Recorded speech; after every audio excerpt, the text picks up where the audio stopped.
ಹರೇ ಶ್ರೀನಿವಾಸ. ಎಲ್ಲರಿಗೂ ನಮಸ್ಕಾರ. ಉಮಾ ಶ್ರೀಧರ್ ಚಾನಲ್ಗೆ ಸ್ವಾಗತ. ಇಂದು ಒಂದು ಬಹಳ ಪ್ರಮುಖ ವಿಷಯದ ಬಗ್ಗೆ ಮಾತನಾಡೋಣ.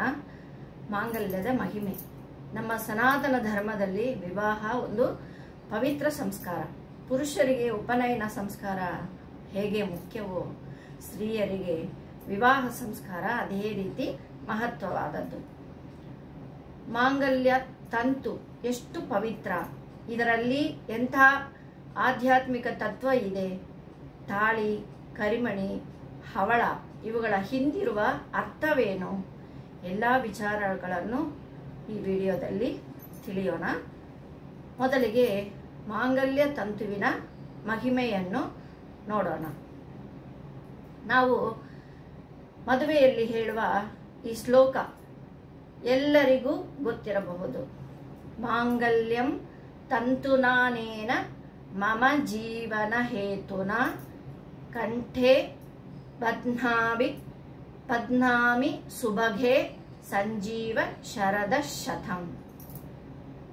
ಅದರ ಸರಳ ಅರ್ಥ ಏನು ಅಂದರೆ, ನನ್ನ ಜೀವನಕ್ಕೆ ಕಾರಣವಾದ ಈ ತಂತುವನ್ನು ಸುಭಗೆಯೇ ಅಂದರೆ ಸೌಭಾಗ್ಯವಂತಳೇ ನಿನ್ನ ಕಂಠಕ್ಕೆ ಕಟ್ಟುತ್ತೇನೆ, 100 ವರ್ಷ ಸುಖವಾಗಿ ಬಾಳು ಎಂದು ಒಂದು ಸಾಮಾನ್ಯ ಅರ್ಥ ಹೊಂದಿದ್ದರೂ, ಈ ತಂತು ಎಂದರೆ ಶ್ರೀಹರಿಯ ತತ್ವವನ್ನು ತೋರಿಸುತ್ತದೆ. ಈ ಶ್ಲೋಕದಲ್ಲಿ ಮಾಂಗಲ್ಯ, ತಂತು, ಅನ ಎಂಬ ಶಬ್ದಗಳು ತಾತ್ವಿಕವಾದ ಸಂದೇಶಗಳನ್ನು ನೀಡುತ್ತದೆ. ಮಾಂಗಲ್ಯ ತಂತುವಿಗೂ ಭಕ್ತಿ ಸಿದ್ಧಾಂತಕ್ಕೂ ಒಂದು ಸಂಬಂಧವಿದೆ. ಅದನ್ನು ಏನೆಂದು ನೋಡೋಣ.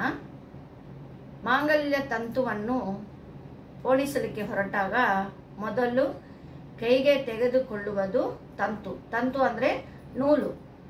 ಇಲ್ಲಿ ತಂತು ಎಂದರೆ ಭಗವಂತ ಎಂದು ಅರ್ಥ. ಶ್ರೀಮದ್ ಆಚಾರ್ಯರ ಸಿದ್ಧಾಂತದಲ್ಲಿ ಮೊದಲನೇ ತತ್ವ ಶ್ರೀಹರಿ. ಅವನಿಂದಲೇ ಜಗತ್ತೆಲ್ಲವೂ ಸೃಷ್ಟಿಸಲ್ಪಟ್ಟಿದೆ. ಇದನ್ನು ಕೃಷ್ಣನೇ ಗೀತೆಯಲ್ಲಿ ಹೇಳಿದ್ದಾನೆ. ಮಯಿ ಸರ್ವಮಿದಂ ಪ್ರೋತಂ ಸೂತ್ರೇ ಮಣಿಗಣ ಇವ ಎಂದು.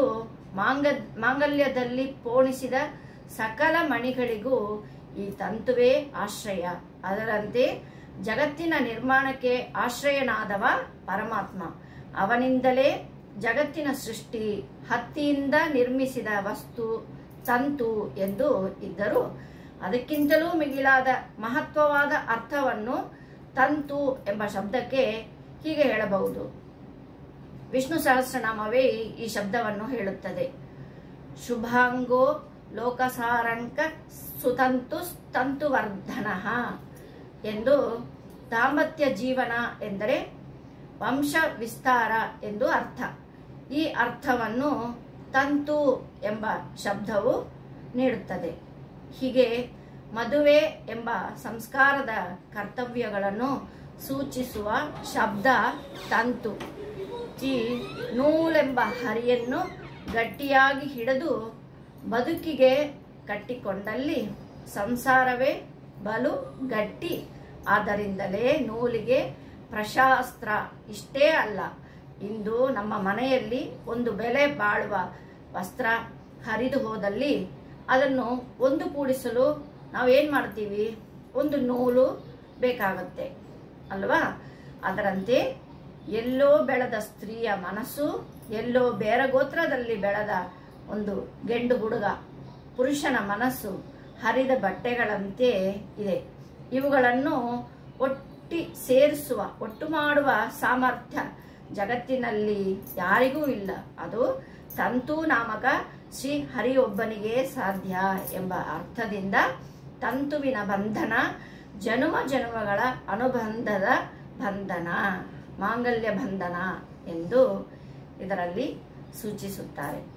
ಶ್ರೀಮದಾಚಾರ್ಯರು ಹೇಳುವಂತೆ ಪರಮಾತ್ಮನೇ ಈ ಜಗತ್ತಿನ ಸೂತ್ರಧಾರ. ಅದೇ ರೀತಿ ಮಾಂಗಲ್ಯ ತಂತುವು ಮಹಿಳೆಯ ಜೀವನದಲ್ಲಿ ಮಹತ್ವಪೂರ್ಣವಾಗಿದೆ. ಇನ್ನು ತಂತುವಿಗೆ ಪೋಣಿಸುವ ಎರಡನೇ ವಸ್ತು ತಾಳಿ. ಮಂಗಳಸೂತ್ರ ಅಂತೀವಲ್ಲ, ತಾಳಿ. ಇದಕ್ಕೆ ಅಭಿಮಾನಿನಿ ಯಾರು ಅಂದರೆ ಮಹಾಲಕ್ಷ್ಮಿಯೇ ತಾಳಿಗೆ ಅಭಿಮಾನಿನಿ.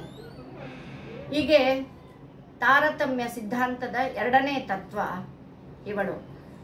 ತಾಳಿಯ ರೂಪದಲ್ಲಿ ನೆಲೆಸಿದ್ದಲ್ಲಿ ಬದುಕಿನಲ್ಲಿ ಮಂಗಳ ಸ್ಥಿರವಾಗುತ್ತದೆ, ಶಾಶ್ವತವಾಗುತ್ತದೆ ಎಂಬ ಅರ್ಥದಲ್ಲಿ ಮಾಂಗಲ್ಯ ಎಂದಿದ್ದಾರೆ. ಮಹಾಲಕ್ಷ್ಮಿಯು ಶ್ರೀ ಭೂ ದುರ್ಗಾ ಎಂಬ ಹೆಸರಿನಿಂದ ಈ ಮಾಂಗಲ್ಯದಲ್ಲಿ ನೆಲೆಸಿದ್ದಾಳೆ. ಇವಳ ಜೊತೆಗೆ ಮಂಗಳ ದೇವತೆಗಳಾದ ಸರಸ್ವತಿ, ಭಾರತಿ, ಸೌಪರ್ಣಿ, ವಾರುಣಿ, ಪಾರ್ವತಿ, ಶಚಿ, ರತಿಯರು ಇವರೆಲ್ಲ ಇದ್ದು ಬದುಕನ್ನು ಮಂಗಳಮಯವನ್ನಾಗಿ ಮಾಡುತ್ತಾರೆ. ಅವರನ್ನು ನಾವು ಪ್ರಾರ್ಥಿಸಬೇಕು. ಆದ್ದರಿಂದ ಯಾರಾದರೂ ಅರಿಶಿನ ಕುಂಕುಮ ಕೊಟ್ಟರೆ ನಾವು ಮೊದಲಿಗೆ ಈ ಮಾಂಗಲ್ಯ ದೇವತೆಗಳಿಗೆ ಸಮರ್ಪಣೆಯನ್ನು ಮಾಡಿ ಮತ್ತೆ ನಾವು ಹಣೆಗೆ ಹಚ್ಕೊಳ್ಳಬೇಕು. ಅವರಿಂದಲೇ ನಮ್ಮ ಬದುಕಿನಲ್ಲಿ ಮಂಗಳ ಎಂದು ಅನುಸಂಧಾನದಿಂದ ನಾವು ಕುಂಕುಮವು, ಅರಿಶಿನವು ಹಚ್ಚಿಕೊಳ್ಳಬೇಕು. ನಂತರ ತಂತುವಿಗೆ ಪೋಣಿಸುವ ಮೂರನೇ ವಸ್ತುವೇ ಹವಳಗಳು. ಹವಳ ಎನ್ನುವ ಶಬ್ದಕ್ಕೆ ಸಮೀಪವಾದ ಮತ್ತೊಂದು ಶಬ್ದ ಧವಳ. ಧವಳ ಎಂದರೆ ಅತ್ಯಂತ ಶುದ್ಧ ಎಂದು ಅರ್ಥ. ಪರಮಾತ್ಮನ ವಿಷಯದಲ್ಲಿ ಶುದ್ಧವಾದ ಅಂತಃಕರಣವುಳ್ಳವರು ಯಾರು ಅಂದರೆ ವಾಯು ಬ್ರಹ್ಮಾದಿಗಳು. ಅವರು ಹವಳಗಳಲ್ಲಿ ಇದ್ದಾರೆ. ಅವರದ್ದು ತಾರತಮ್ಯ ಸಿದ್ಧಾಂತದಲ್ಲಿ ಮೂರನೇ ಸ್ಥಾನ. ಸಕಲ ಶ್ರೇಷ್ಠ ಪ್ರಧಾನಾದ ಮುಖ್ಯ ಪ್ರಾಣ ಹವಳದಲ್ಲಿ ಸೇರಿದ ಬಳಿಕ ಚಿಂತ ಬೇಡ ಎಂದು ಅರ್ಥ. ಸಂಜೀವರಾಯರ ಸ್ಮರಣೆ ಮಾಡಿದ ಮೇಲೆ ಅಂಜಿಕಿನ್ಯಾತಕಯ್ಯ ಎಂದಂತೆ ಇಲ್ಲಿಯೂ ವಾಯುಬ್ರಹ್ಮರು ಅವರು ಹವಳಗಳಲ್ಲಿ ಇದ್ದಾರೆ ಎಂದು ಸೂಚಿಸುತ್ತದೆ. ಇನ್ನು ನಾವು ಮಾಂಗಲ್ಯದಲ್ಲಿ ಸೇರಿಸಬೇಕಾದ ವಸ್ತುಗಳು ಅನೇಕ ಇದೆ. ತಾಳಿಯ ನಂತರ 100 ಕರಿಮಣಿಗಳನ್ನು ನಾವು ಪೋಣಿಸುತ್ತೇವೆ, ಹೌದಾ?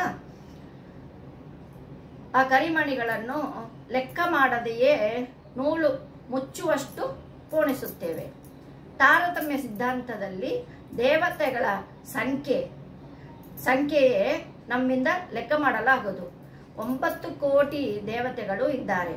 ಅವರಿಗೆ ಅನೇಕ ಕೋಟಿ ಪರಿವಾರ ದೇವತೆಗಳು ಇದ್ದಾರೆ. ಆದರೆ ಇವರೆಲ್ಲರೂ ದೇವರ ವಿಷಯದಲ್ಲಿ ಒಂದಲ್ಲ ಒಂದು ಬಾರಿ ತಪ್ಪು ಮಾಡಿದ್ದಾರೆ. ಪರಶುಕ್ಲತ್ರಯರನ್ನು ಬಿಟ್ಟು ಉಳಿದ ಎಲ್ಲಾ ದೇವತೆಗಳಿಗೂ ಕಲಿ ಪ್ರವೇಶ ಇದೆ. ಅದರ ನಿರೂಪಿಸುವ ಸಂಕೇತವೇ ಕಪ್ಪು. ಅದರಲ್ಲೇ ನಾವು ಕರಿಮಣಿಯನ್ನು ಪೋಣಿಸ್ತೇವೆ. ಆದ್ದರಿಂದ ಕರಿಮಣಿಗಳಲ್ಲಿ ಆದರೆ ನಾವು ಅದನ್ನು ಹೇಳಬಾರದು, ಅದನ್ನು ಹೇಳುವುದು ತಪ್ಪು. ಅವರಿಗೆ ದೋಷ ಇದೆ ಅಂತ ಹೇಳೋದು ತಪ್ಪು. ಅನಂತ ಕೋಟಿ ಸಂಖ್ಯೆಯ ದೇವತೆಗಳನ್ನು ನೆನೆದು ಲೆಕ್ಕಿಸದೆ ನಾವು ಕರಿಮಣಿಗಳನ್ನು ತಾಳಿಯಲ್ಲಿ ಪೋಣಿಸುತ್ತೇವೆ. ಹೀಗೆ ವಿಚಾರ ಮಾಡಿದಾಗ ಮಾಂಗಲ್ಯ ಸೂತ್ರವನ್ನು ಒಬ್ಬ ಸುಮಂಗಲಿ ಧರಿಸಿದ್ದಾಳೆ ಎಂದಾದರೆ ಅದು ಕೇವಲ ಮಾಂಗಲ್ಯ ಅಲ್ಲ. ಮಧ್ವರ ಭಕುತಿ ಸಿದ್ಧಾಂತವೇ ಅವಳ ಕುತ್ತಿಗೆಯಲ್ಲಿ ಮುಕುತಿ ಸಿದ್ಧಾಂತವಾಗಿ ಇದೆ ಎಂದು ಅರ್ಥ. ಅನುಸಂಧಾನ ಮಾಡಿಕೊಂಡು ನಾವು ತಾಳಿಯನ್ನು ಯಾವಾಗಲೂ ಕಣ್ಣು ಹೊತ್ಕೋಬೇಕು. ಯಾವಾಗಲೂ ನಾವು ಕುತ್ತಿಗೆಲಿ, ಈಗಿನ ಕಾಲ ಹುಡುಗಿಯರೆಲ್ಲ ತಾಳಿ ಹಾಕೋದೇ ಇಲ್ಲ. ಅವ್ರನ್ನೆಲ್ಲ ನಾವು ಏನು ಅಂಬೋದಂತನೂ ಗೊತ್ತಿಲ್ಲ. ತಾಳಿ ಕಟ್ಟಿದವರ ಹಾಗೂ ಕಟ್ಟಿಕೊಂಡವರ ಕಟ್ಟನ್ನು ಶ್ರೀಹರಿಯು ಬಿಡಿಸುತ್ತಾನೆ. ಹೀಗೆ ಮಾಂಗಲ್ಯದ ಮಹಿಮೆಯನ್ನು ಅರ್ಥ ಮಾಡಿಕೊಂಡರೆ ನಮ್ಮ ಬದುಕು ಗಟ್ಟಿಯಾಗುತ್ತದೆ. ಮತ್ತೆ ಕಾಲುಂಗುರ ಅದು ಮಂಗಳದ ಚಿಹ್ನೆ. ಮಂಗಳ ದ್ರವ್ಯಗಳಲ್ಲಿ ಇದು ಒಂದಾಗಿದೆ. ಕಾಲುಂಗುರ ತೊಟ್ಟಿರುವ ಸ್ತ್ರೀಯರು ಪಾತಿವ್ರತೆಯ ಧರ್ಮವನ್ನು ಬಲಪಡಿಸುತ್ತಾರೆ.